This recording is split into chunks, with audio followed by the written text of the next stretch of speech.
Hey Optimancers, Chris here.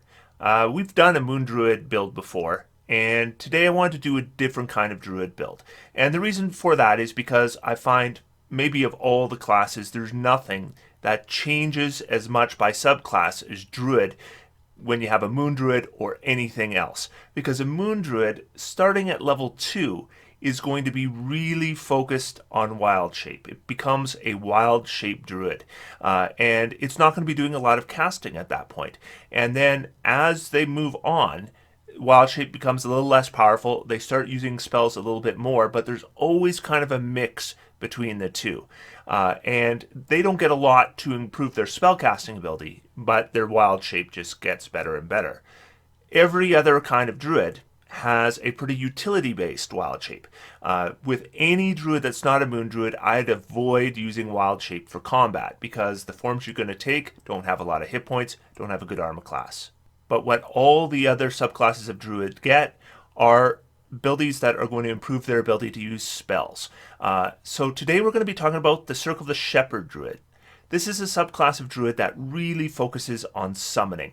And I like this one because I figure that the druid spell list is really strong on summoning. So picking something that makes that even better is really attractive to me. And I'm playing a Circle of the Shepherd Druid in a campaign right now. In that campaign, we're at level 10, so my character is using Conjure Animals, Conjure Woodland Beings, Conjure Elemental, all of it to great effect. And it has been a really terrific choice for me. And so anyone who's afraid of taking a kind of druid that's not a moon druid, just understand that at level 2, you're not going to compare to a moon druid, but very few things do. When things start to change is around level 5. Once we get into the juicy spells and you get the ability to improve those spells, now we're starting to see where spells are starting to look better than wild shape. And that continues from there until the point where we get to level 20, and then the moon druid can just wild shape every round and get hundreds of hit points every round, and it's completely broken. But most campaigns aren't going to go to level 20, or if they do, they usually don't stick at level 20 for a long time. So assuming that's the case, there's a good reason why you'd want to play a druid, especially if you expect a significant portion of the campaign to occur from levels 5 and up. So Circle of the Shepherd Druid, let's do some summoning. Let's get started.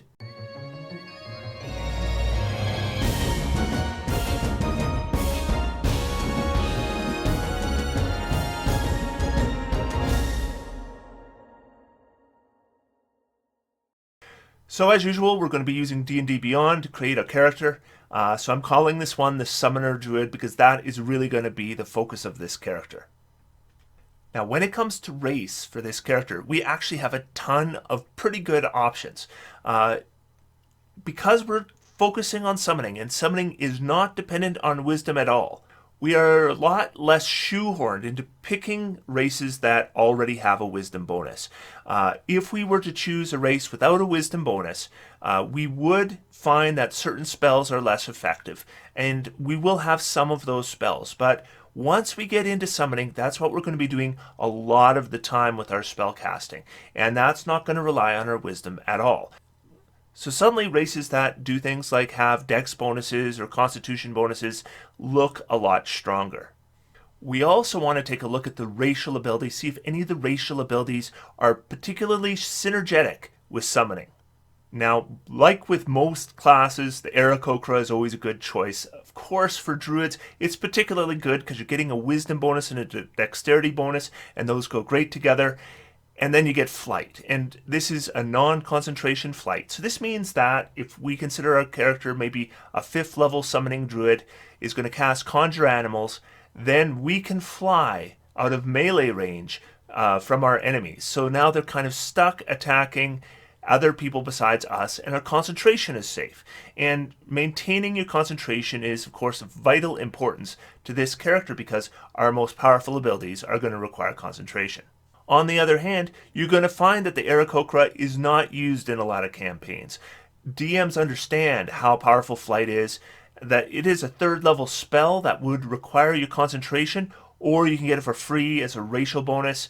And so you'll find that there are a lot of DMs that when you want to play an Aarakocra or a winged tiefling or anything like that, they're not so into it. But if it is available, it is a great choice for this class.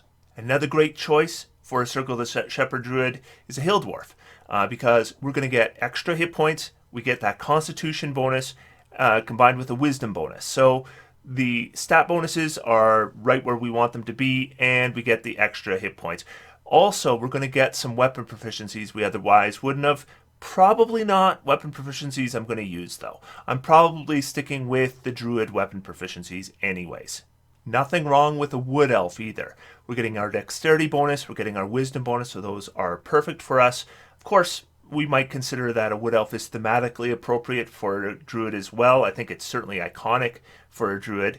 Then we're getting that Longbow proficiency, and that's going to be useful to us with this character because we're going to have a good Dexterity, and we're not going to have Longbow proficiency. In fact, we're not going to have much in the way of ranged weapon proficiencies at all. Now, after level 5, we're probably not going to be using a weapon a lot anymore. So at that point, I wouldn't think that a longbow is going to continue to be something that we're really going to focus on. But from levels 1 through 4, being able to access a longbow proficiency is pretty useful to us. Also, that movement rate of 35, we shouldn't forget about that either. Finally, the Wood Elf gets some hiding abilities that other races don't get. If they have natural phenomena that's giving them light obscurement, they can do the hide action, which other races can't do. So lots of good stuff going on with the Wood Elf, and that's also a really good choice. Now, I love a halfling, and I love a ghostwise halfling, and druids that are ghostwise halflings. It so happens my current actual PC character that is a Circle of the Shepherd Druid is a ghostwise halfling, and I love it because I like playing halflings and I like playing casters. And ghostwise halfling Circle of the Shepherd Druid has a wisdom bonus, you got a dexterity bonus, you got lucky, and then you have the ability to speak telepathically, which works well when you are, say, wild shaped. Lizard folks also make great druids. They're pretty good for any kind of druid because you're getting a constitution bonus added to a wisdom bonus. Then you get that natural armor class, and that works nicely because we are pretty limited in what armor we can wear as a druid. We can use a shield as long as it's not a steel shield, and of course the lizard folk has the ability to create things like shields made of natural materials. So even if you aren't near a market, they can make themselves a shield if they need to. As I said, with this particular subclass, there's actually a lot of good choices because, again, we're not completely confined to races that have a bonus to wisdom. In fact, what I'm going to do today is I'm going to make this with a race that doesn't have a bonus to wisdom to show you how it can work. Because one race I think really works well for a Circle of the Shepherd Druid that doesn't have a bonus to wisdom is the Goblin. So there is a lot of great stuff going on with the Goblin that I think works well for this character. So first, if we look at our ability scores, yeah, we don't have a bonus to Wisdom, but what we do have a bonus to is both Dexterity and Constitution. And those are both our secondary stats. And because we're not quite as shoehorned into Wisdom as necessarily other casters might be, it becomes a little more attractive to look at a race that gets a bonus to Constitution and Dexterity. It wouldn't be my first choice. I would still prefer to have a bonus to Wisdom, but going to Dexterity and Constitution I don't think is a big downgrade. Another nice thing about Goblin is despite them being small size, they still maintain their walking speed of 30 feet, so we're not giving up movement speed for being small sized. Dark Vision, of course, is always useful, and then you get Fury of the Small when you damage a creature with an attack or a spell, and that creature size is larger than yours, which is most creatures. You can cause the attack or spell to deal extra damage. The damage equals your level. Once you use this trait, you can't use it until you finish a rest, either long or short.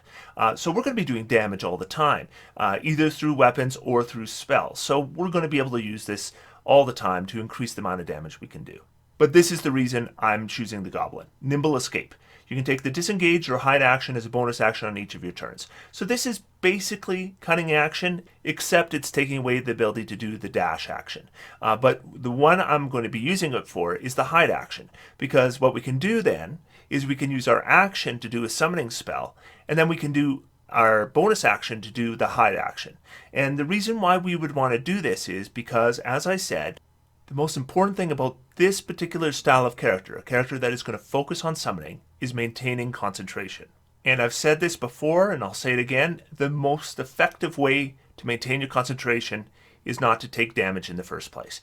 We can always boost our Constitution saves and our Constitution, and we can get ourselves advantage on those saves, and we're going to do some of those things anyways. But if we can do the hide action on our turn, we don't have a lot of amazing stuff to do. Once we're concentrating on that summoning spell and we've used our action on that summoning spell, the most important thing now is to maintain the concentration on it. So we're going to hide. Suddenly we're not a target anymore, and then our enemies are more likely to be attacking our summoned creatures. Once we're hidden, we might want a wild shape. Then we could go back out and nobody will know who we are, or we might want to move around so that we can get into better positions for attacking with spells, or we might just want to remain hidden and let our summoned creatures do the job. We'll keep an eye on things. If our summoned creatures start getting whittled down, then we might want to replace them or come out, cast some other kind of spell. But that hide option, it's not something I'm going to do in every combat. It's not even going to necessarily be something I do in every combat where I use a summoning spell. But any combat I'm going to use a summoning spell where I think I might be the target of several attacks in the following round, the ability to do the hide action is going to be a big deal. So now we're going to go into our class. Of course, we're going to choose Druid. And then we're going to go into our background. And I'm thinking of this character as maybe more of an urban druid. Grew up on the streets, friends with the rats, all that kind of thing. And so I'm thinking I'm going to take the urchin for this. This is going to give me sleight of hand and stealth. Stealth is something, of course, I'm going to need to have with this character. Then we have tool proficiencies with Disguise Kit. As a goblin, I think having Disguise is probably a good idea. Then you can make yourself look like maybe like a halfling or a gnome. And then Thieves Tool proficiency, which is always useful to have. Then going back to our class and choosing our proficiencies there, I'm always going to choose Perception if it's available. And then the other skill I'm going to choose, I would be inclined to go either Animal Handling or Survival. I'm thinking as more of an urban druid, I'm inclined to go with the Animal Handling. So now we're going to go into our ability scores, and we could do a standard array here easy enough. I'm going to do the point buy regardless. I think the point buy is still a little bit better. So the first thing I'm going to do is I'm going to raise my dexterity to 14. That's going to give me a total dexterity of 16 after the racial bonuses, and this gives me all kinds of stuff. First, and potentially the most important, it's going to give me a boost to my armor class. Then it's going to give me a boost to my initiative. It's also going to help my melee combat. It's going to help my ranged combat.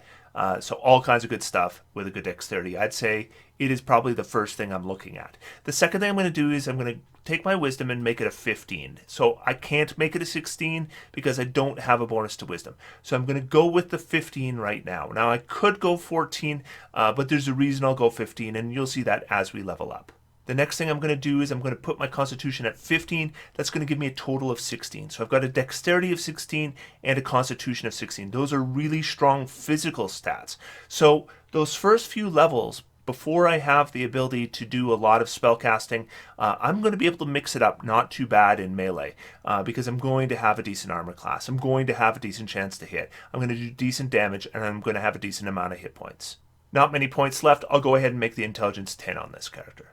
If you want to put it in your strength or you want to put it in your charisma, that's just fine.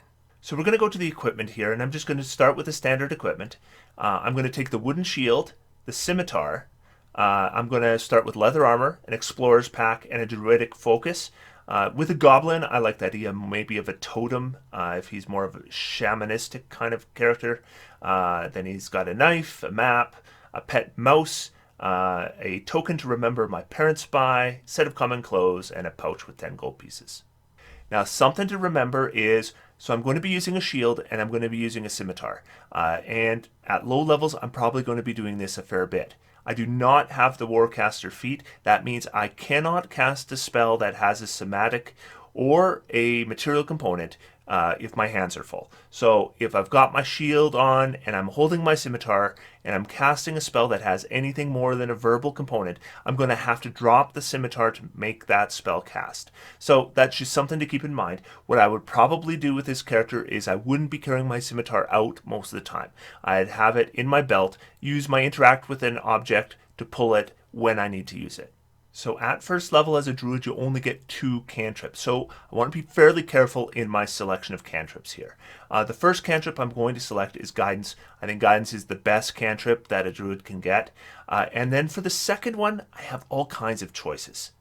I could choose Primal Savagery as a way of attacking in melee, but I don't think that's my best bet because my wisdom score isn't as high as my dexterity score, and I can use a scimitar. So I'm probably going to hit more with a scimitar, and I'm probably going to do more damage with a scimitar. Now that'll change once we get to level 5, and as I go up in levels, then I'll look at getting maybe a melee cantrip. But at the lower levels, I'm better off with just my scimitar. Now, I do like the Thorn Whip spell because the Thorn Whip spell has that lovely ability that pulls the enemy 10 feet towards us. So if they're on a bridge, you might be able to pull them off the bridge, or if they're up on a wall, you may be able to pull them off the wall. All kinds of fun stuff there. Again, it's going to be based on our wisdom, not what we're best at. And the range is 30 feet. And the one thing about the Druid is, you might notice I don't have a ranged weapon. I have a melee weapon, but not a ranged weapon. So there's not much I can do at far distance, especially if I want to do some damage. So for that reason, what I'm actually going to probably take is Frostbite. So Frostbite is going to give me a range of 60 feet. So sometimes you're beyond 60 feet, but most of the time, a 60-foot range will cut it for you. And what happens is you pick a creature, they're going to make a saving throw. Unfortunately, it's a Constitution saving throw, but at low levels, that's not as big a deal as it is at higher levels. And if they fail that saving throw, they're going to take a d6 damage, and they're going to have disadvantage on their next attack roll. So it's a lot like Vicious Mockery. It does a little bit more damage, targets a worse saving throw. The big thing here is it fills a gap that this character has. We don't have a lot we can do at range. We could do something like we could grab a sling, but because we're carrying a shield, that's really inconvenient. Frostbite is a way that we're going to be able to attack at range when we need to. It's not super effective, but it's not terrible. Then we're going to get 3 prepared spells. Note that if we had a 16 wisdom, we would get an additional one. So again, we're feeling a little bit of pain from having that lower wisdom score to begin with. Still, at this level, we only have 2 castings per day, so it's not like we need a lot of preparation slots. So when I look at the spells, one spell that I'm probably going to take, I usually jump towards Goodberry with the Druid, but with this particular character, I'm looking at Healing Word, specifically because Healing Word is a verbal component spell with range. So it is something I can be going into melee with, and then I can use it when I need to without having to worry about what I'm holding in my hands. The second spell I'm going to take is Fairy Fire. So Fairy Fire is a good mass effect spell. It does a 20-foot cube, and it has a 60-foot range. And anything within that 20-foot cube is going to make dexterity saving throw. Anything that fails sheds light for 10 feet radius, and any attacks against it are made with advantage. So this kind of becomes like a mass buff for your party. You've got a few enemies, you hit them, a couple of them fail their saving throws. Now the party is going to have advantage to attack them. Now I have one more preparation. I'm going to take Detect Magic because it's a ritual. I've only got 2 slots at this point. If I'm casting a Fairy Fire and I'm casting a Healing Word, I'm done. So I might as well take something that I can still cast. And that's going to limit me to rituals, and Detect Magic is a good ritual spell. So for a first level caster, this isn't in bad shape because 16 armor class, it's not a great armor class, but it's not a terrible armor class. And then our scimitar, we have a +5 to hit. It's going to do a d6 +3 damage. That's not bad for a chance to hit. That's not bad for damage. So this character can melee with the other characters and contribute in a reasonable way. And in addition to that, they're going to have that Healing Word that's available. They're going to have that Fairy Fire that's available. So they can do a mass buff for the party or a quick heal for somebody who's gone down. And we're not really using our bonus action for much at this point unless we're casting a Healing Word. So when we're not doing that, we can do things like use the Disengage action with our Nimble Escape so that we can move around the battlefield more freely. So if we are at range, we are going to be using our Frostbite spell as our ranged attack option. And it's not going to do a lot of damage, but if the creature fails a saving throw, they have disadvantage on their next attack roll. So this tends to be something that's better against a single tougher enemy rather than a whole bunch of weaker enemies, because then affecting one attack is a bigger deal. But when we are at 60 feet, we have no other options unless we're going to be casting our Fairy Fire. So we're going to move on to level 2. So this is the point where we're going to choose our Druid Circle. So we'll go ahead and pick our Circle of the Shepherd, and at this point we're going to get 2 abilities from doing that. The first one we're going to get is Speech of the Woods. So we're going to gain the Sylvan language as well as the ability to speak with animals. So they understand our speech and we understand their speech. The much bigger deal is the Spirit Totem. So the Spirit Totem is one of those things that is going to go very nicely with our summoning spells once we get them. But even at this level, we're going to get some nice use out of this. This is usable every rest, so either a short rest or a long rest, and it's a bonus action to use. And what we're going to do is we're going to choose one of 3 totems. It's going to appear. It's going to have a radius of 30-foot emanation. We can move it around with our bonus action, and it's going to last a minute. So the 3 choices we have to choose, I tend to choose the first one. I tend to go with Bear Spirit. So the Bear Spirit grants you and your allies its might and endurance. Each creature of your choice within the aura, when the spirit appears, gains temporary hit points equal to 5 plus your druid level. So even this at 2nd level is going to give 7 temporary hit points once every short rest to us and all our allies.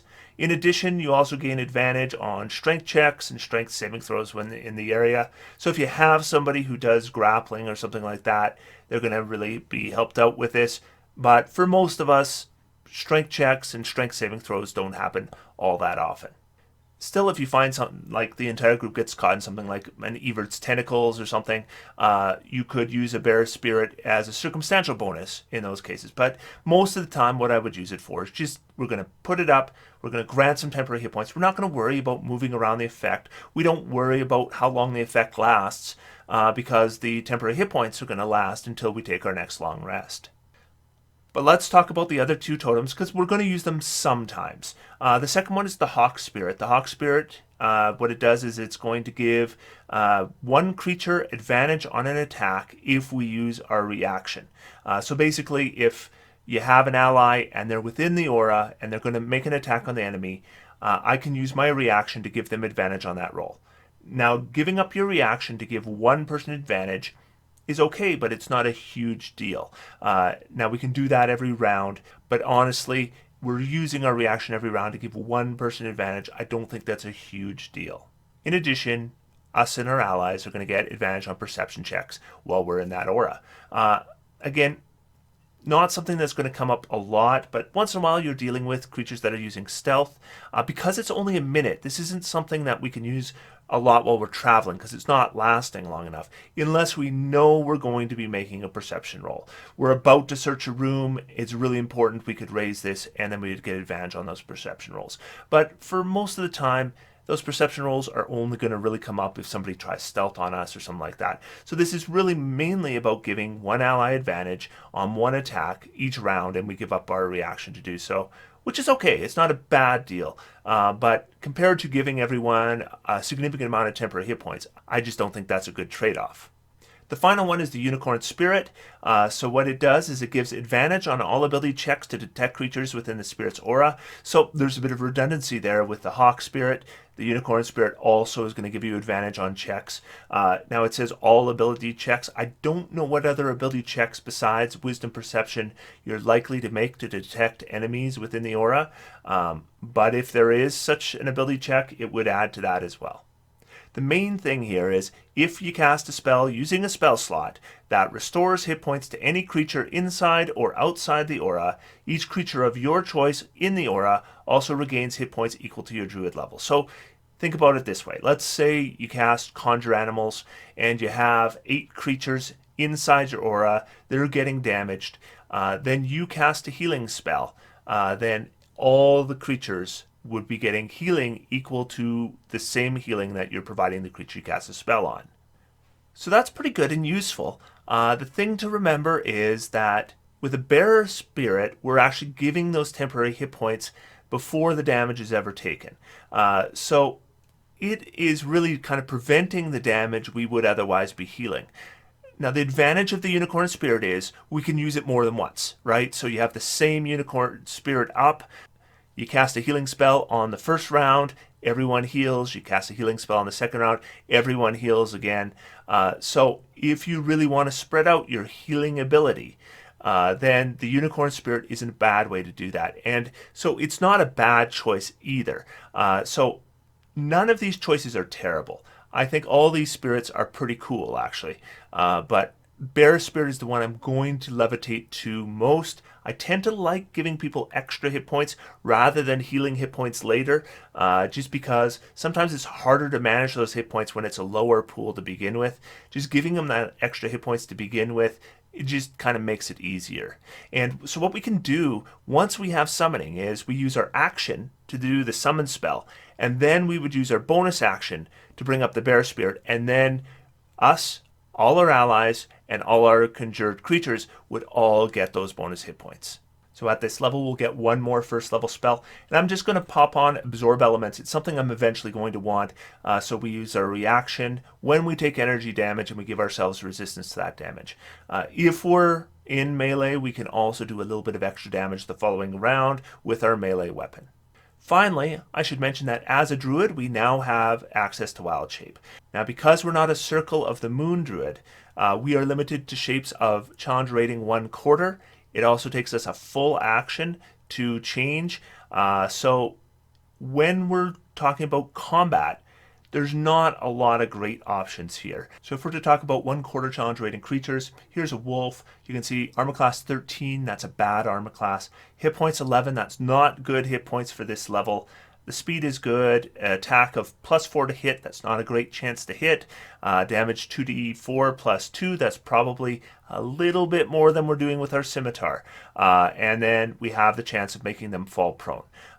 So this isn't actually really any better than our primary form. In fact, it's probably significantly worse. Now, because with a wild shape, you can take that damage and then you go back, reverting to your regular form, it still might be worthwhile if you have a combat you're going into. It's not super important, so you're probably not casting spells right away, and you have a chance to prepare. Then I might wild shape beforehand into some kind of combat form, maybe a wolf, maybe a giant frog, maybe an axe beak. Go in, and at least you have some extra hit points that you can lose before you go back to your regular form, and you just kind of contribute to melee as this creature and switch back to a goblin afterwards. And it's not going to be a big boost, but offensively it's not going to be a big loss either. So it might be worthwhile because you can take a couple extra hits. But that's really about it. In a super important fight, I'm going to probably want to cast spells. So that's going to kind of preclude the wild shape. And then as the battle goes on, I don't want to use my action to take a wild shape form. So wild shape at this level, it's far more about utility. You need a burrow speed, you need a climb speed. You can get that through your wild shape, or maybe just become something inconspicuous, like a dog walking down the street. So wild shape still useful, but as a combat ability, not as useful for any other kind of druid other than a moon druid. So we're going to pop up to level 3. That's going to get us into our second level spells. So we're going to have one more spell selection, second level spell. Now this one, I'm probably going to want to unprepare a first level spell. And the reason is because we have so many good options for second level spells that I'm going to want to prepare more than one of them. So for now, I'm going to unprepare Detect Magic. And then we're going to go back into our second level spells and just look at these great choices. There's Healing Spirit, of course, is one of the best healing spells in the game. Lots of people have banned it, but if it's not banned, it's a good choice for you. I'm going to prepare it here. In the campaigns I play in, we've never banned Healing Spirit, never found it's destroyed any of our games. The second spell I'm going to prepare is Pass Without Trace. Lovely spell, concentration, 1 hour. Gives you, your entire party, a +10 bonus to stealth checks. So at this level, we see a significant improvement in our spell slots because we've got 4 first level slots and 2 second level slots. So now we have 6 slots. At second level, we only had 3 slots. So we've doubled our ability to cast spells. Absorb Elements, Fairy Fire, Healing Word, all as first level spells, all good spells. So why would I keep Healing Word and Healing Spirit? And the reason is concentration. Healing Word gives us the ability to do some healing without using our concentration. Healing Spirit requires our concentration. So in combat, quite often Healing Word is the superior option. If you're outside of combat, Healing Spirit's always the better option if you have lots of hit points to heal. But in combat, the ability to cast it without having to use your concentration is a big deal right now, but it's going to be even a bigger deal later on. So we're going to bring this character to level 4. So one thing to note at this level is our wild shape is improved. So we can now do creatures of up to a half challenge rating. Again, Not great as combat forms, so just be aware of that. But another important thing is we can take the form of creatures with swimming speed now. So we can turn into fish and that kind of thing. So we can explore underwater. And we are also going to get our first ASI. So we want to plan this kind of carefully with this character. The first ability score increase we're going to get, we're going to take an ability score improvement, and we are going to put 1 in wisdom, and we're going to put 1 in constitution. So what that's going to do is it's going to bring our wisdom to 16. So now we have a pretty good wisdom score. And then it's going to bring our constitution to 17. Now, 17, of course, is no better than a 16, but it sets us up. And at level 8, we can take resilient constitution. And that's going to give us proficiency in constitution saves and an 18 constitution, which is going to give us a very, very strong constitution save. Now we get 1 more second level spell at this level, and I'm going to grab Flaming Sphere. So what this is going to do for us is, at 4th level, I mean, even a fighter is still attacking once on most rounds, unless they're using something like an action surge. So we're still attacking once a round. We still have a +5 to hit, 1d6 plus 3 damage. We're probably doing less damage than the martial characters, but if we do a Flaming Sphere, we can add an additional 2d6 damage per round with a bonus action, save for half. And that is actually, if we use that, we're probably going to be able to do more damage than most of the martial characters in melee. Another thing I want to point out here is this character currently has an armor class of 16, but what we want to be doing is switching to studded leather armor as soon as we can. It's going to get your AC, base AC up to 17 without any magical bonuses. Now, with a Druid, if you want to get it up above that, you're going to need some kind of special material because hide armor kind of sucks. So you're just as well wearing the studded leather armor until you can get some kind of magical or special material. So if you can get some like dragon scale mail or something like that, you can wear that and you can get a better armor class than you would get with the studded leather armor. Otherwise, just wait for your magical leathers or your magical studded leathers and wear those in combination with a magical shield, and you're going to find that you have an okay armor class. So, just like every character, level 5, big level for us. So we now have access to 3rd level spells. We're going to have 2 slots to cast 3rd level spells, and Conjure Animals is now available to us. So we are finally now a real summoner. So let's look at this Conjure Animals spell because this is an important part for this character. Conjure Animals is a 1-action cast, 60-foot range, concentration, lasts up to 1 hour. So we summon fey spirits that take the form of beasts. So this is something a lot of people don't realize. You're not actually summoning animals. You are summoning fey spirits that take the form of animals. They appear in unoccupied spaces that you can see within range. This is important. You can choose where the animals appear. So when you are in a combat, you can put the animals where they are advantageous to you. And I talk about that more. I did a summoning video, and I'm going to link it up above. And I specifically did that summoning video for this build. So if you want to make this character, I highly recommend you check that out. Otherwise, just know you can place them where you want, and that is useful.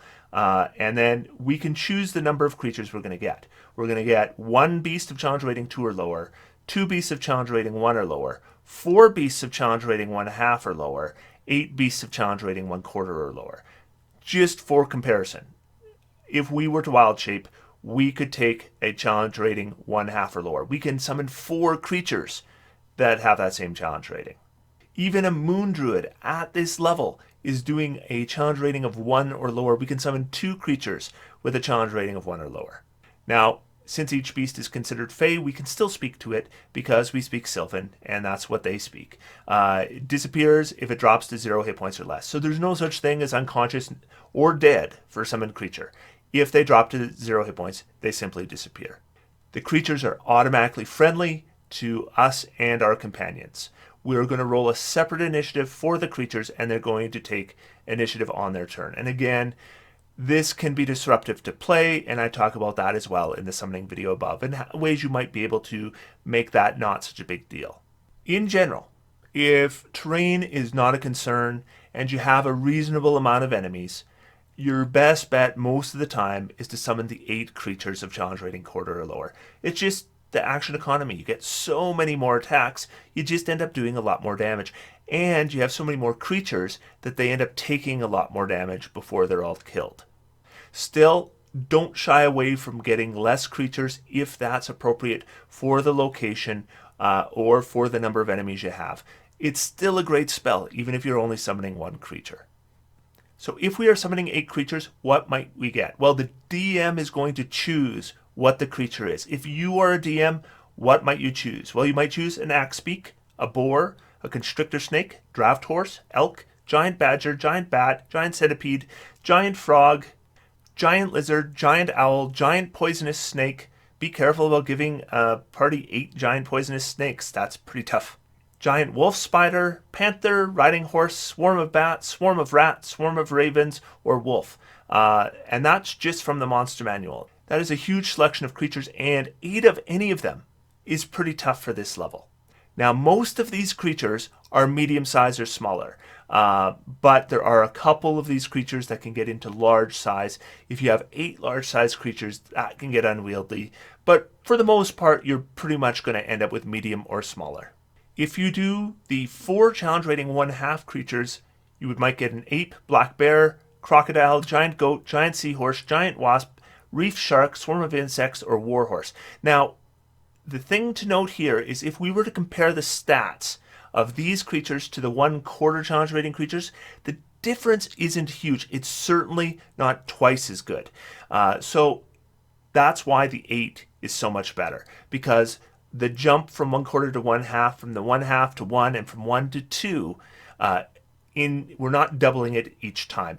That challenge rating 2 creature is not 8 times as powerful as one challenge rating 1/4 creature. But if we do go all out and we summon the challenge rating 2 creature, we get a giant boar, giant constrictor snake, and those things are huge, I believe, giant elk, giant hunter shark, plesiosaurus, polar bear, rhinoceros, saber-toothed tiger, swarm of poisonous snakes. You can't go wrong, right?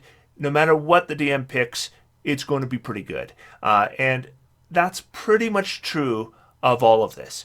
No matter what the DM picks, you can make it work. The only thing that I find sometimes comes into play is I'm fighting something that's immune to poison and I get something poisonous. In that case, I'm going to be doing, of course, a lot less damage. Still, I'm going to have those creatures do grapples. I'm going to have them get in the way. I'm going to have them provoke opportunity attacks. It's not like they're useless, but it does heavily impact the amount of damage you can do. You might even want to consider having those creatures do the help action so that your allies who aren't doing poison damage are hitting more often. Now I'm going to get one more 3rd level spell, and honestly, I'm probably using both my slots on conjure animals because this is really the specialty of this character, and summon spells are reasonably versatile. So it's not likely that I'm going to end up in a lot of situations where summoning isn't going to help me. So I'm probably using both those slots on conjure animals. So what do I want to do with my other slot? Well, I want to put it in a ritual. And the ritual I'm going to put it in is water breathing, because water breathing is going to give me and my allies all water breathing for 24 hours. But this is also important to remember. Let's say I summon 8, giant wolf spiders. I can then use a 10-minute ritual and give them all water breathing as well. So a pretty useful ritual for a summoner to have, I think. And it's not going to use that 3rd level spell slot that I want to save for conjure animals. Finally, I'm going to get one more cantrip. Now, remember I mentioned that I might want to look at a melee cantrip later on because the scimitar is not going to cut it eventually. This is the point. We now have a wisdom that's just as good as our dexterity. So whether I'm attacking with a spell or I'm attacking with my weapon, I have the same bonus to hit, but we have the scaling on cantrip damage this level. So now Primal Savagery will do 2d10 damage, while my Scimitar is just doing a d6 plus 3 damage. So it's going to do more damage now, and that's just going to get better. Am I going to be spending a lot of time in melee? I don't know. I think if I'm summoning, most of the time I'm going to want to stay away where I can't be hit, maybe even use the hide action, but Primal Savagery gives me a melee option. So jumping again to level 6, something important happens here for this character. So we've already talked about how spirit totems can be used from this subclass to really boost our summons. And another thing to remember is if we're doing something like a bear totem and we have 8 creatures, all 8 of them are getting all those temporary hit points. So it just ends up being a massive amount of temporary hit points. But now what we're going to get is Mighty Summoner. And Mighty Summoner is really essential for this style of character because it is going to keep our summoned creatures effective against the tougher creatures. The first thing is we're going to get more hit points for our creatures. So they appear with more hit points than normal, 2 extra hit points per hit die it has. So if we think that we're going to do that, it's going to give us 2 extra hit points per hit die, and then we throw a bear totem on top. At this level, we're looking at an 11 temporary hit points for all the summoned creatures. That could end up being a ton of extra hit points, and it does. If you are summoning the large numbers of creatures especially, it ends up being just an insane amount. You basically double their hit points, or in that range. Never mind the fact that everyone in the party is getting temporary hit points as well. But this is the important thing. The damage from its natural weapons is now considered magical. So this allows us to bypass all the resistances that are going to become pretty commonplace, and it's going to halve the damage of most summoned creatures. But for us, and only for us, that's not an issue at all. So I'm going to jump to 7th level just so we can talk about 4th level spells. So at this level, what I'm going to do is I'm going to now unprepare Healing Word. We're at the level where Healing Word isn't providing enough hit points and creatures have multiple attacks each round. You tend to use Healing Word and it's just not enough, and that creature's just going to go right back down the following round. We want to be doing more healing than that if we're going to be healing somebody who's gone down in combat, generally speaking. Or Good Berry might just be enough. So I'm going to keep Good Berry, get rid of Healing Word. Now I'm going to have 2 spell slots available at 4th level. And I'm going to take 2 spells. The first one I'm going to take, Conjure Woodland Beings. So Conjure Woodland Beings is actually a lot like Conjure Animals. Same range, same action to cast, concentration up to an hour, between 1 and 8 creatures, same challenge ratings. The main difference is the types of creatures that can be summoned. Again, your DM is going to pick the creatures, but the lists of creatures they have to choose from are low. So I'm just going to bring up on screen here what D&D Beyond brings as recommended creatures for the level. So quarter challenge rating, blink dogs or sprites. Half challenge rating, satyrs. 1 challenge rating, dryads.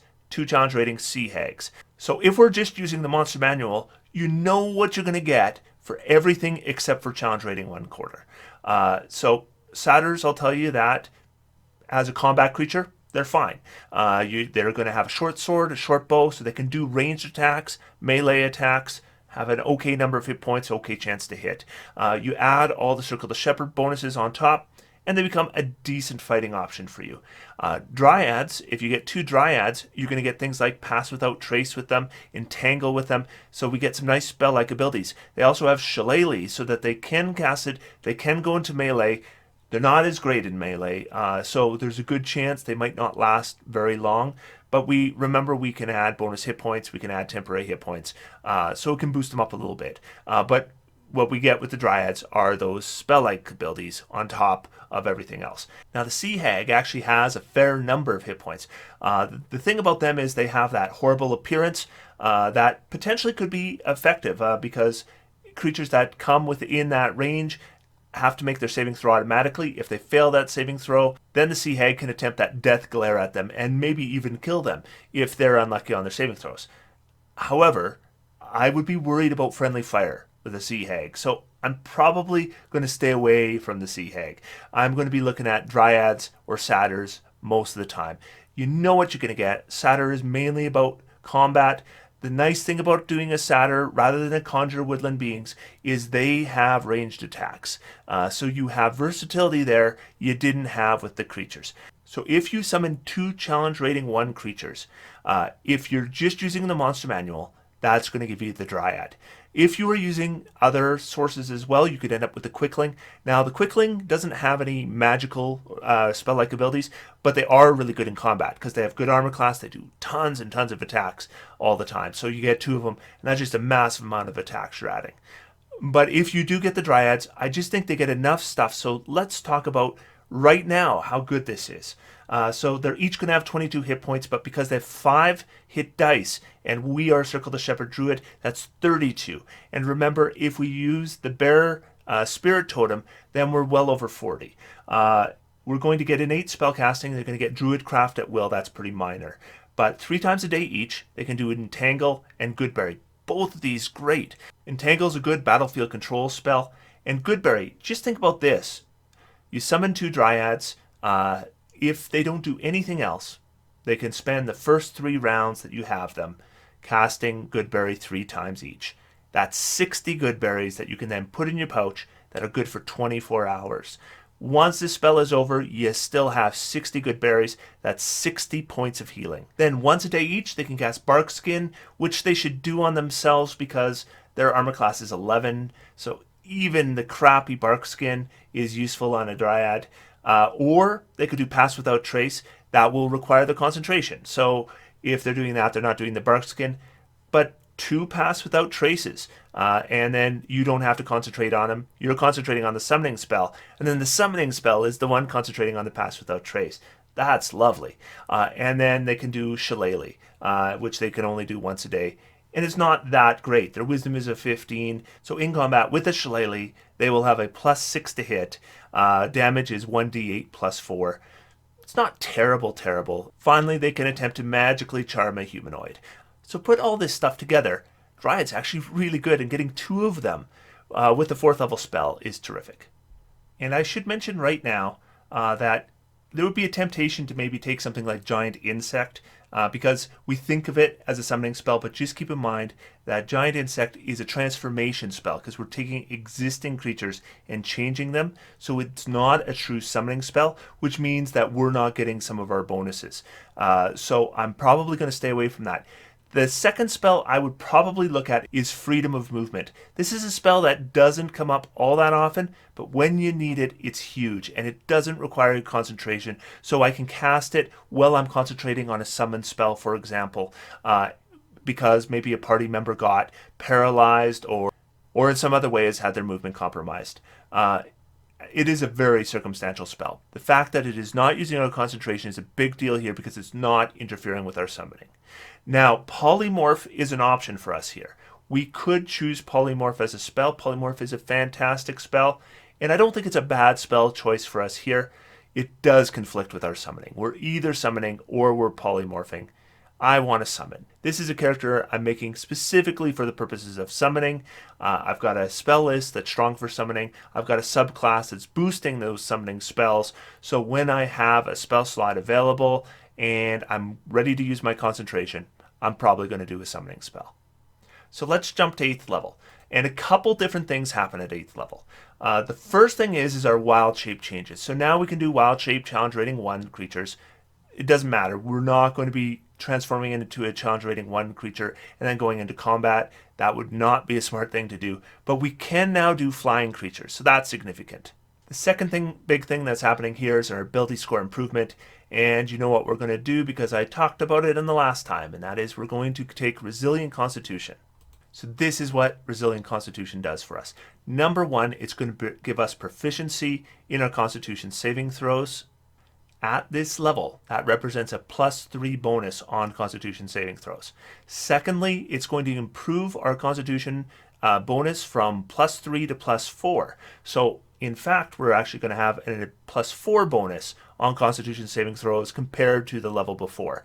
In addition, we're going to have those extra hit points. So we're getting extra hit points, better Constitution saves, better concentration saves. And another important thing to remember is we talk about concentration saves all the time, but with Resilient Constitution, we're not just helping our concentration saves, we're helping all our Constitution saves, and Constitution saves are not that rare. We're grabbing one more prepared spell, and going back to 3rd level, I'm going to grab Dispel Magic at this point. Again, it's another spell that I can cast that doesn't use our concentration. And I'm looking for spells that don't use concentration because I'm concentrating on my summoning spells. So if I'm going to cast spells that aren't summoning, they should be non-concentration spells. And that way, there's not going to be that conflict.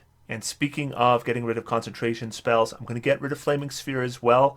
Again, not going to be concentrating on that spell at this level. So I'm going to get rid of that. And what I'll do is I'll take Enhance Ability. Now that's also concentration, but it's not a combat spell. It's a spell I'm probably going to be doing outside of combat, maybe in a point where we're not actually walking through dungeons or anything like that. Where instead we're in town, we're now negotiating for our raid or whatever it is. So it is less likely to conflict with summoning, and it's a useful utility spell. One concentration spell I'm going to keep at this level is Fairy Fire, and the reason I'm going to do that is sometimes you're in a combat that it doesn't warrant a full summoning spell. It's not a super tough combat, but we still want to contribute, and Fairy Fire is a way we can do that with a first level spell, so we're not giving up big resources to help in the combat, but then we don't have to have that summoning used. And this might be important because remember that when we cast a summon, the positioning is part of the benefit there, so we don't always want to summon early. So in addition, we might have situations where there's significant lengths of time between combats or whatever. Fairy Fire just gives us a cheap option to use our concentration in combat. So that gives us a way to do something when the stakes aren't as high. So at this point, we're going to start jumping 2 levels at a time. So we'll jump up to level 10 at first. And the only thing that really happens here in terms of our class abilities is we're going to gain Guardian Spirit. And I like Guardian Spirit. What it does is if we use our totem, then any summoned creatures in the area of that totem at the end of their turn regain hit points equal to half our Druid level. Now, one thing to remember is we're only using our totem once per short rest. So with a summoning spell, this is only happening in one combat. And that's kind of important to remember because if we find that we're going into multiple combats, we're not getting benefit from this every combat, only on one. But it's a pretty good ability because we already are going to be using our totems. Our totems are already good. And then we're going to be adding hit points to all the creatures every round for healing. Now that only counts if they take damage. We're not adding temporary hit points. But not a huge ability, but a pretty nice ability. One other thing too is if a combat doesn't last the full 10 rounds, then your summon creatures can just huddle within the aura and they can still regain hit points every round until that aura disappears. So it's a nice little way. There's been lots of ways that we make our summons more durable with this class. We add those temporary hit points. We're going to add extra hit points, 2 hit points per hit die, and now we have the ability to automatically heal those creatures. We are going to get one more cantrip at this level. Might as well grab Thorn Whip at this point. Cantrips aren't a big deal at this point anymore. Now we're going to select 2 5th level spells. And the first one I'm going to do is Conjure Elemental. Now Conjure Elemental is a nice spell. We're going to be casting it outside of combat. We're going to select an area of earth, fire, water, or air, and then we're going to get an appropriate elemental come out of that for us. It's a minute cast, so this isn't something we cast during combat. We're going to cast it before combat and then have this elemental come along with us. So why would we want to do Conjure Elemental instead of, say, Conjure Woodland Beings or Conjure Animals? Well, elementals have a ton of hit points, and they have resistances to just about everything, and they have all kinds of immunities on top of that. So elementals are really, really hard to kill.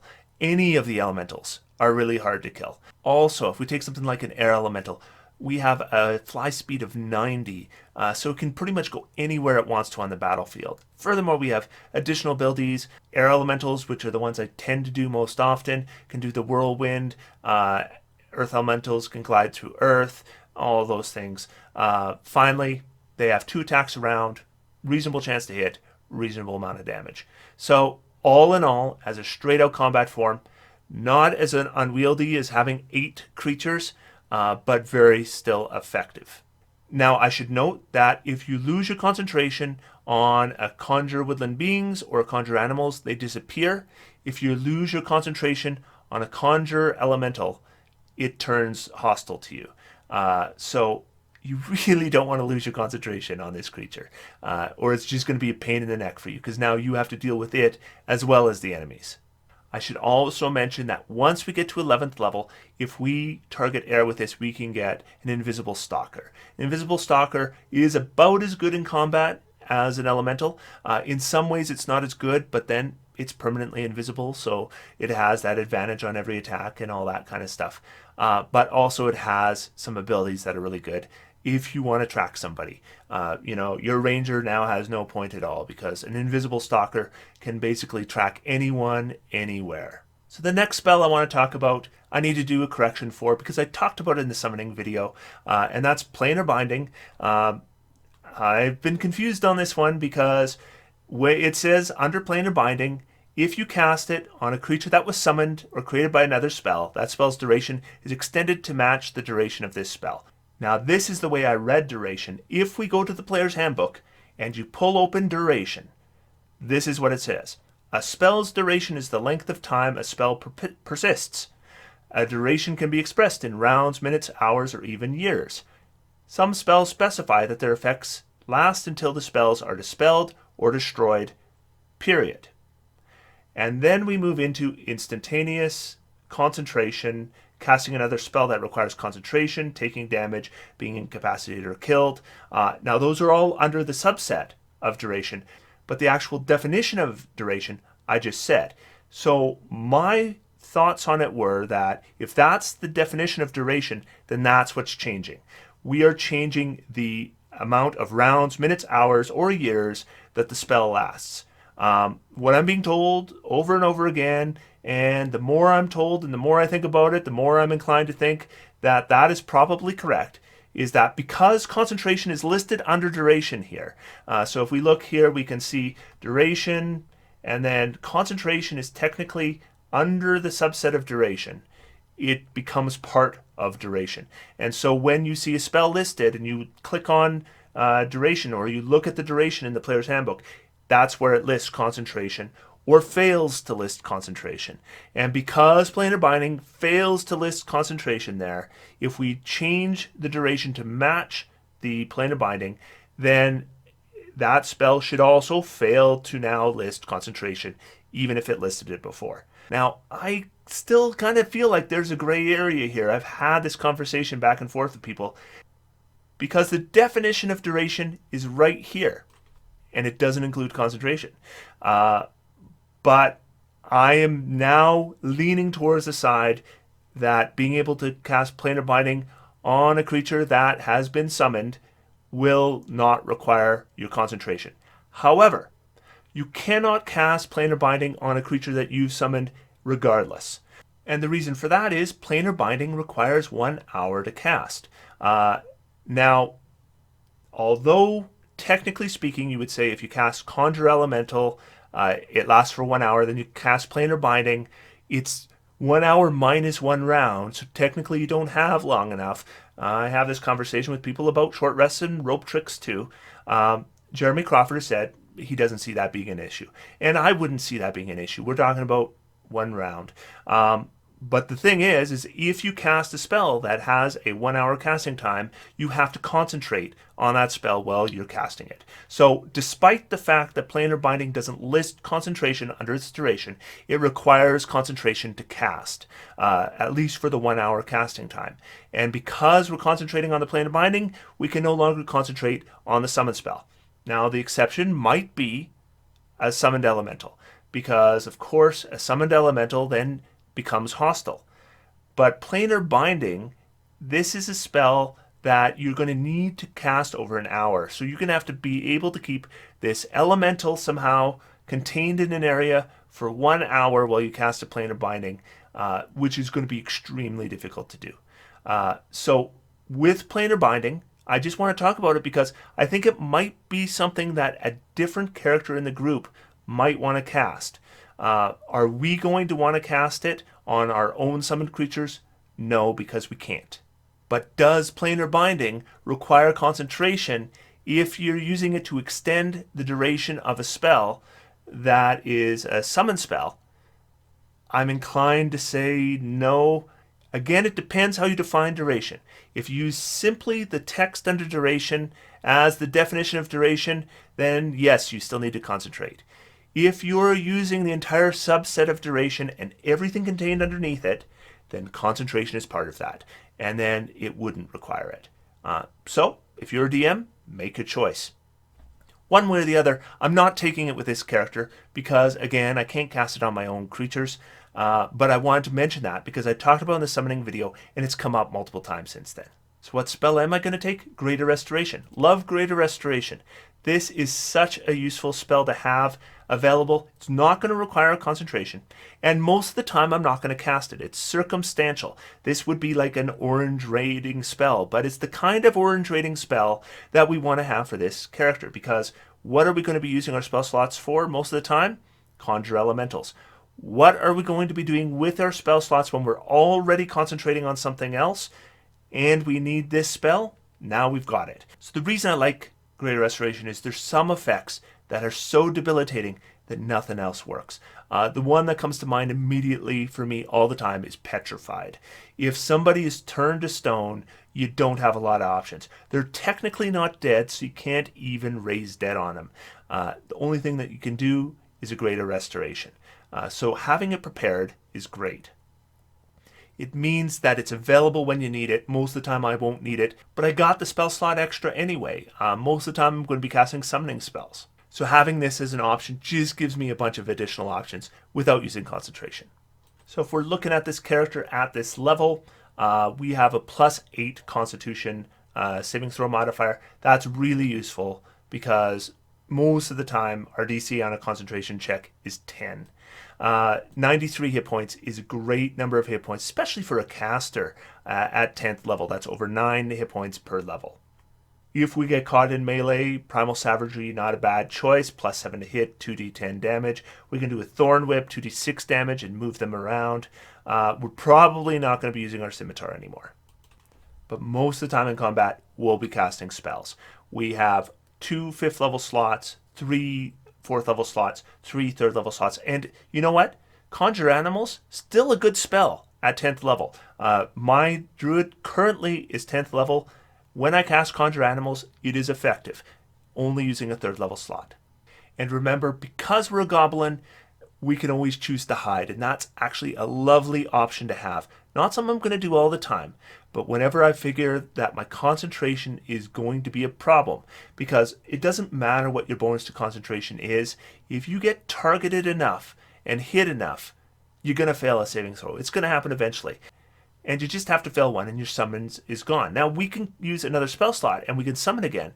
But the thing to remember is if we used one of our totems to enhance those creatures, we're not going to be able to do that again. So the next set of creatures we bring aren't as good as that first set. So we don't want to lose them. So we're going to jump to level 12. And now level 6 spells are in play. The spell that I'm immediately looking at is Heal, because Heal is a terrific spell for any character that can get it. 70 hit points, 1 action, and it can be cast at range. So that's a ton of healing. But the other spell I want to look at here is Bones of the Earth. This one we talk about a little bit less, but it's a lovely spell too. This spell does not require concentration. And think about that as we talk about this spell. So you can cause up to 6 pillars of stone burst from places on the ground that you can see within range. Each pillar is a cylinder that has a diameter of 5 feet and a height of up to 30 feet. So we're talking about 6 squares that we can just fill with stone on our turn without using concentration. So we can do it like a tiny wall of stone even. The ground where the pillar appears must be wide enough for its diameter, and you can target the ground under a creature if that creature is medium or smaller. Each pillar has an armor class of 5 and 30 hit points. When reduced to 0 hit points, pillar crumbles into rubble, which creates an area of difficult terrain within a 10-foot radius that lasts until the rubble is cleared. Each 5-foot diameter portion of the area requires at least 1 minute to clear by hand. Yeah, whatever. If a pillar is created under a creature, that creature must succeed on a dexterity saving throw or be lifted by the pillar. The creature can choose to fail the save. If the pillar is prevented from reaching its full height because of a ceiling or other obstacle, a creature on a pillar takes 66 bludgeoning damage and is restrained, pinched between the pillar and the obstacle. The restrained creature can use an action to make a strength or dexterity check against the spell save DC. On a success, the creature is no longer restrained and must either move off the pillar or fall off it. So I just want to talk about the various ways this spell is great. So no concentration. Number 1, we can just create a wall. Or we can create a couple tiny walls, or just barriers, or a semicircle around a character to protect them. Another thing we can do is we could potentially be on a pillar and then we move out of combat. Another thing we can do is we can use it to move enemies out of combat and potentially do 66 damage to them and potentially restrain them. And because we can do up to 6 creatures, although it is a save or nothing happens, when you target 6 creatures, some of them are going to fail their save. So there's a lot of different things we can do with this spell. I love the versatility of this spell, and because I can do it at the same time that I'm using summon creatures, it's definitely something I'm going to grab. Now, we do have a summon spell available at 6th level. That's Conjure Fey. Now, the thing about Conjure Fey is I'm not sure it's all that much better than a Conjure Elemental cast with a 6th level slot. We're going to get a Fey creature, challenge rating 6 or lower. If we look at the list for challenge rating 6, we're talking Mammoth. So we're still getting, it's in animal form, but it's technically a Fey creature, just like you get with Conjure Animals. Now, if we look at the stats of Mammoth, I would not expect this creature to last as long as an elemental because those hit points are in the same basic area that elementals are. Elementals have different amounts of hit points depending on the type of elemental you get. I think if you get an earth elemental, it's pretty close to the same as a mammoth. Well, if you get something like an air elemental, it's closer to 100 hit points. But those elementals are going to have resistance to just about all attacks. The mammoth is not. So I would expect the mammoth to take twice as much damage from attacks. And an armor class of 13 isn't going to help either. So although 126 hit points is still a lot of hit points, it can just be hit all the time and it has no protections against those hits. So I would expect it to go down a lot faster than an elemental. And an elemental I can cast with a 5th level slot. Now the damage is pretty good. I get a plus 10 to hit for 48 plus 7 damage. Or if a creature is prone, I can do a stomp for 4d10 plus 7 damage. But it's only one attack. So again, if we take the elementals and we consider that they have 2 attacks, we're still not seeing a huge boost in damage either. So I'm using a higher level slot and I'm effectively getting less hit points. I'm giving up all those various condition immunities. I'm probably going to have a worse speed, less special abilities, maybe a slightly improved offense, but not a big difference. So again, it just doesn't seem worth it to me to take this spell when I could just cast Conjure Elementals instead. So the second spell I will take is Heal, for exactly the reasons you think. 70 hit points, 1 action. I'm generally not going to be using this spell on a summoned creature. I'm generally going to be waiting and using it on a PC, because that kind of healing you don't want to waste on summoned creatures. The other thing, of course, that's going to happen at level 12 is we get our ability score improvement. Now, at this point, we got a couple options. We could increase our wisdom to 18. That's going to increase our spell DC. Now, remember, we're doing a lot of spells that are not going to rely on our wisdom. If we cast Heal, it's not going to rely on our wisdom. If we cast any of our summon spells, they're not going to rely on our wisdom. There are some spells we have that are going to rely on wisdom. One I just talked about was Bones of the Earth. There's a lot of things about that spell that don't require saving throws, but if we use it on enemies to lift them up and crush them against the ceiling, they're going to make dex saving throws. There's other spells I have too. I have Fairy Fire. Is it worth me raising my wisdom at this point? I don't think so. I think a 16 is going to serve me just fine. Again, the majority of spells I'm casting are not providing saving throws. They're not reliant on wisdom at all. So I'm not too worried. 16 is okay. So what I could do here is I could take Warcaster. That's going to give me advantage on my saving throws. It will also allow me to cast with my hands full. Now, I would say that I'm not going to be carrying my Scimitar anymore, right? I'm going to be using Primal Savagery if I get caught in melee. But I might have a staff. Now, if that staff can be used as a spell focus, which most of them can, then that will allow me to cast a spell that has a somatic and a material component. What it will not allow me to do is cast a spell that has a somatic component and no material component, because of the weird way that spell focuses work. So Warcaster, I think, still might be useful to me, although with this build, of course, we don't add magic items. but I would expect that a magic staff, if we don't already have one, it's coming. So I'm going to go ahead and take Warcaster. I think it gives me 2 advantages there. Once I've got advantage on those concentration saving throws, and I've got that wicked concentration save bonus, I would assume that concentration, we're just not going to lose our concentration. It would be extremely unlikely. I'm not saying it could never happen, but in an entire campaign, you're probably going to be able to count on the fingers on one hand the amount of times you're going to lose concentration. So it's useful for that, useful for the ability to cast with your hands full. So let's go grab it. Remember too, it finally gives the ability that if somebody provokes an attack of opportunity from you, then you can cast a spell at them instead. What spell would I cast at them? I'm not sure, honestly. For the most part, my spells are summoning spells, and I'm concentrating on those summoning spells. So I might want to look at maybe preparing something like a contagion spell. That's something I might use in conjunction with Warcaster. But it really depends how often I think enemies are going to be provoking attacks of opportunity from me. So let's jump to 14th level. So at 14th level, we're going to get our last ability as a Circle of the Shepard Druid. And this one I don't think is super powerful. I don't know how often it's going to come up, but I do think it's cool. It's kind of a neat thing. It's called Faithful Summons, and this is what it does. Starting at 14th level, the nature spirits you commune with protect you when you are the most defenseless.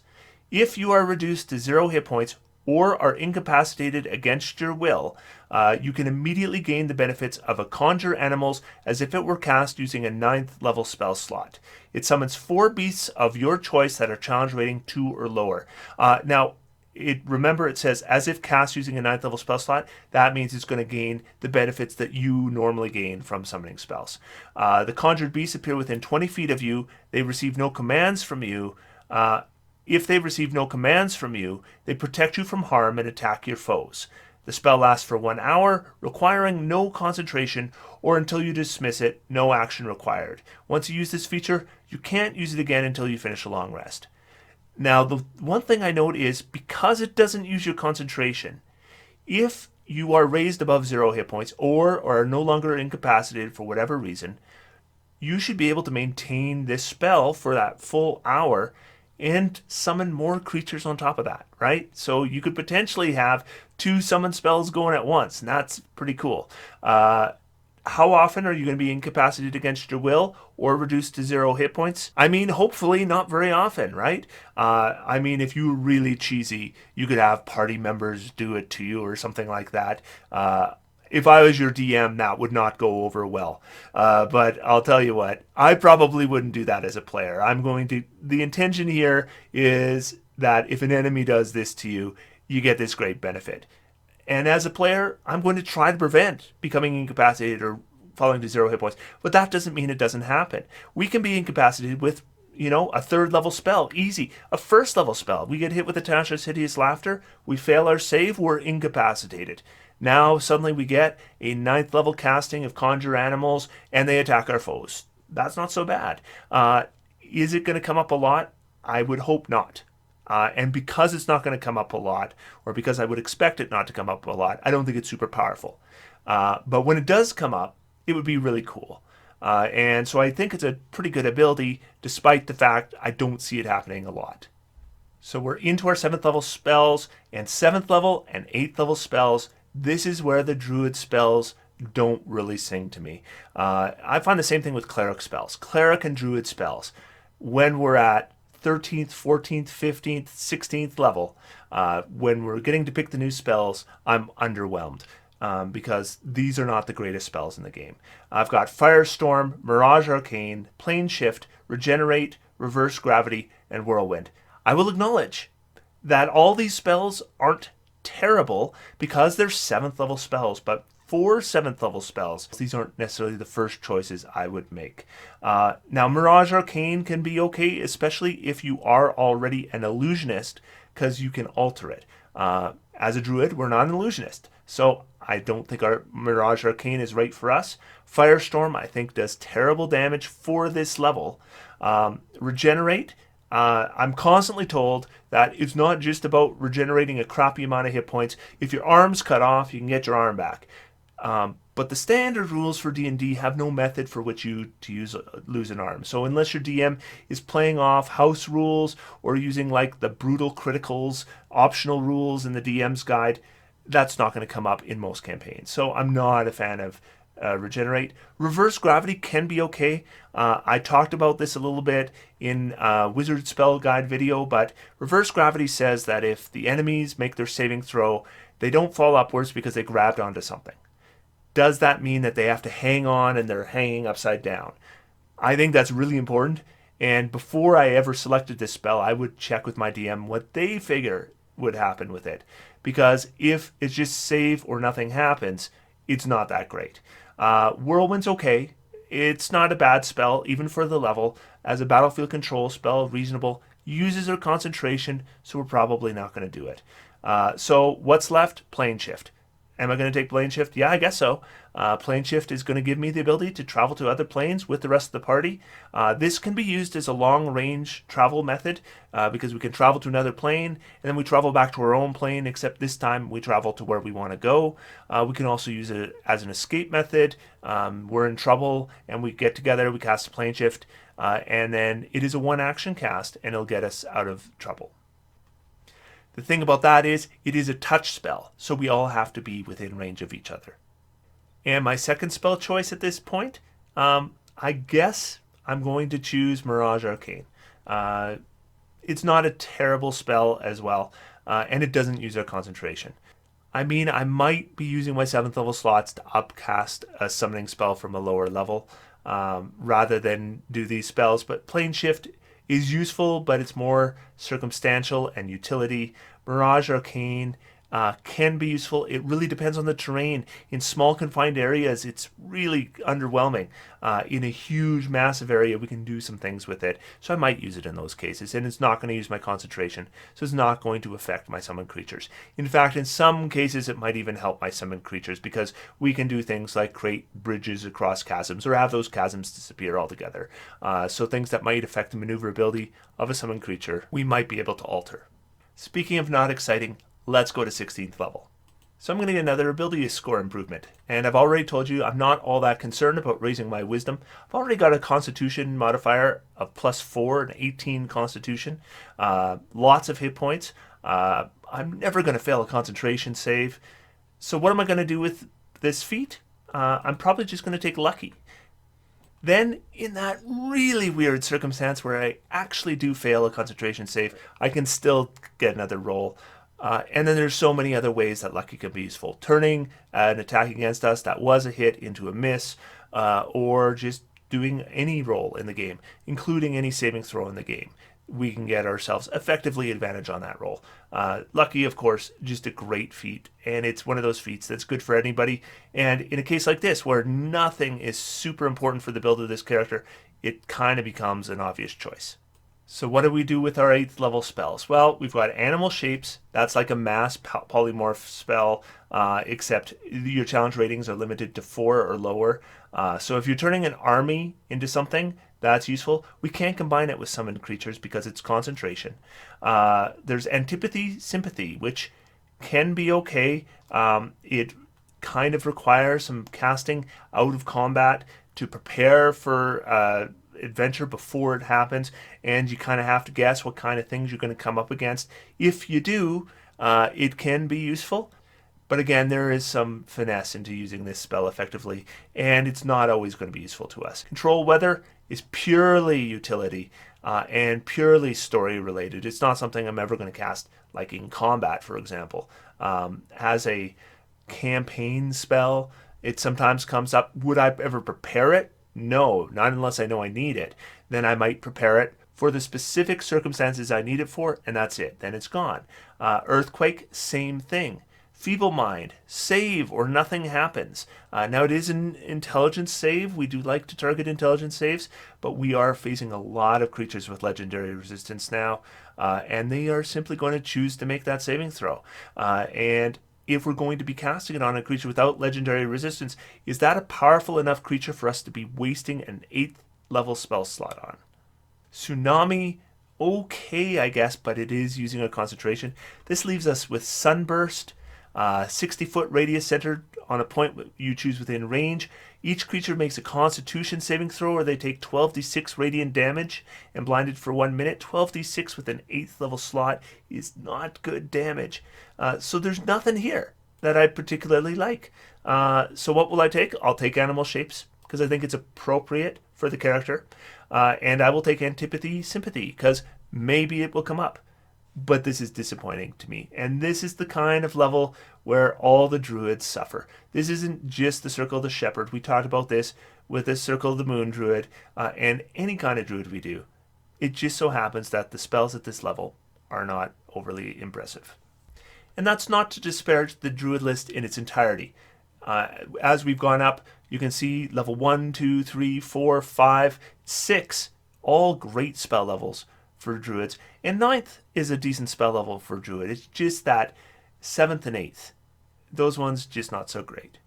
Beyond that, not a lot happening here. We're not really gaining any druid abilities between levels 10 and 18, and at 14th level we got our last Circle of the Shepherd druid ability. So other than ability score increases, not much happening beyond spells.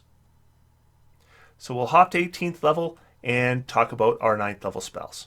First, I should mention the Druid gets 2 abilities at level 18. The first one of these is pretty much pointless. It's really just kind of a flavor thing. Timeless Body, starting at 18th level, the primal magic that you wield causes you to age more slowly. For every 10 years that pass, your body ages only 1 year. Okay.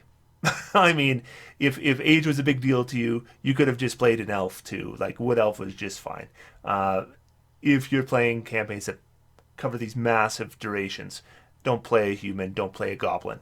But if you do, and you get to 18th level, Timeless Body, you might find it useful. I don't think it's going to be useful to 99.9% of you. Then the second one we get is Beast Spells. This is a big deal for Moon Druids. For the rest of us, Beginning at 18th level, you cast many of your Druid spells in any shape you assume using Wild Shape.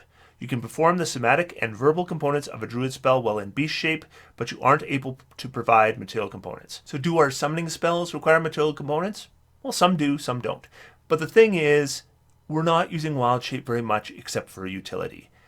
So are we needing to cast while we're Wild Shaped very often? We're probably not Wild Shaped 99% of the time. So that 1% of the time we are Wild Shaped, okay, now we can cast a few spells. That's okay. But generally, if I'm in a position where I'm going to need to cast spells, most of the time I'm not going to want to be in a Wild Shape. Now, it could be that you are, say, scouting and you're flying up above, and then you see some enemies, and now you can do conjure animals in the middle of those enemies and fly off, and then have those enemies have to take on those animals and maybe take some damage and all that kind of stuff. You can do that. We're 18th level. That's not a big trick at this point. So because we're not using combat Wild Shapes, being able to cast in Wild Shape, pretty minor.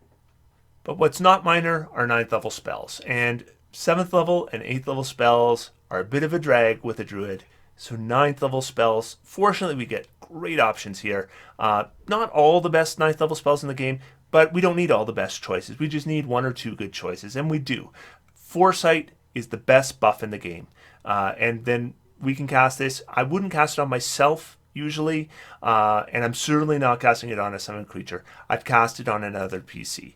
And you would give them disadvantage to be attacked, advantage to attacks, advantage on all their ability checks, advantage on all their saving throws. Doesn't use your concentration, not going to impact your ability to summon, anything like that. This is a good choice for this character. The other 9th level spell that I really like is Shape Change.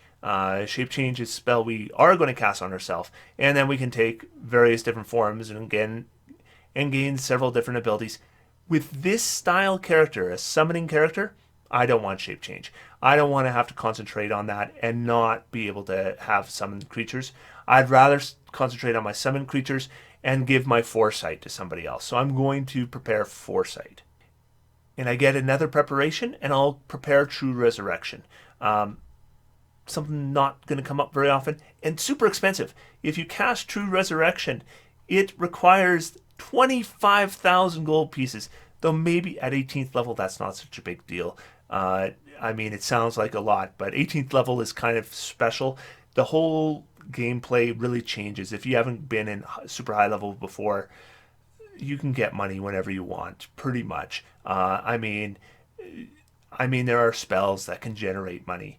So the 25,000 gold pieces, it's still a big deal, but True Resurrection basically gives you everything. Still requires an hour to cast. But as a druid, we don't have a lot of resurrection options. True Resurrection basically gives you everything back. So it's reasonable to have prepared. I'm probably going to be casting Foresight every day. And then I'll have True Resurrection in case it should ever come up. So we'll bring this character up to 20th level. Not a whole lot changes actually between 18th and 20th level. And if you were wanting to multi-class, this is not actually a bad point to do it. We've got our 9th level spells. We got Foresight. That's lovely to have. You could multi-class out at 17th level, and I don't think you're going to lose a whole lot. I'm not sure what you'd do with the multi-class. Maybe 3 levels of Rogue, except we took Goblin already, so we already have Cunning Action, so that's a little redundant. So you tell me, what kind of multi-class would you see this character doing? For the purposes of this build, we're just worrying about Circle the Shepard. Let's just take it up to 20. Most of the time, we're not going to get to 20th anyway. And I would certainly take the first 17 levels as Circle the Shepard Druid. No problem. One more ability score improvement. Why not? Let's raise our Wisdom now. We'll raise it up to an 18. And we get Arch Druid. At 20th level, you can use your Wild Shape an unlimited number of times. Am I going to be Wild Shape most of the time? Still probably not. The challenge rating for the creatures I can pick, since I am not a Moon Druid, is CR1. I am 20th level. I do not want to be in a CR1 creature's form in combat. So being able to do it an unlimited number of times for utility, that's fine.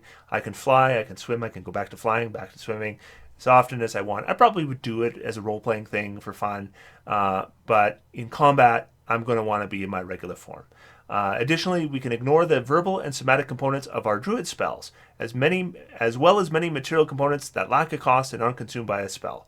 You gain this benefit in both your normal shape and your beast shape from Wild Shape. So now we really don't have to worry about what's in our hands, and we can basically cast silently. One thing to note here is, if we do hide when we're, say, using a summon spell, we could cast other spells without revealing ourselves, because now we don't have to do a verbal component. Just a little thing. I don't think it's going to be coming up a lot, but at least we're getting something out of this. Now I am going to select 3 more spells, and generally the gut feeling whenever you're getting new spells is you go to the maximum level you can take, and then you collect more spells. But there's really no point in us preparing more 9th level spells. We're only getting 1 a day. We're probably casting Foresight most of the time. We have a backup in case we're not casting Foresight. And we're just probably not going to be casting anything else with those 9th level spells. So there's no real point preparing other 9th level spells. And I'm not going to be casting more 8th level spells because the spell list isn't that great. Same thing with 7th level spells because that spell list isn't that great. So I'm going to skip those and I'm going to go all the way down to 6th level. And what I'm going to do is I'll grab Windwalk. Windwalk is a nice little utility spell for traveling around. And I'll grab Hero's Feast. Hero's Feast has a cost to it, 1,000 gold pieces, but basically you can cast it and it's an hour. Everyone gets to eat a big meal. And then they are cured of all diseases, poison, and they're immune to poison and being frightened for the duration. And the duration is 24 hours. Also, you increase everybody's hit point maximum. And I'll go back to 5th level and I'll grab Commune with Nature as a ritual. A nice little divination spell to just give me a little more rounded edges. So that's the entire thing. This character, if you didn't notice, really thrives between levels 5 and level 11.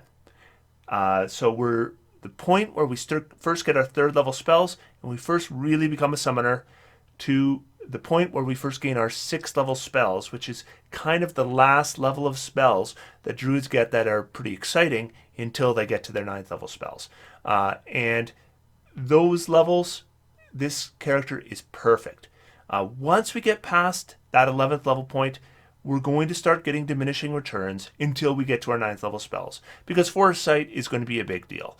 But in general, that 5th to 11th level, I love this particular subclass of Druid. It's probably my favorite for those levels. And I enjoy summoning. If you don't enjoy summoning, don't play a Circle of the Shepherd Druid. But if you do enjoy summoning, this is the subclass of Druid you want to look at, and those are the levels where you're really going to enjoy it. So tell me what you think of the Circle of the Shepherd Druid. What do you think I missed? Which spells do you think would work with the Circle of Shepherd Druid? Should we be considering some multi-classes? Did I make a big mistake by taking a race that didn't have a wisdom bonus? You let me know, and you let me know why down in the comments down below. Otherwise, until next time, I'm going to sit back and I'm going to relax. And I'm going to have some fun, because D&D is for everyone. Thanks, Optimancers, and I'll see you next time.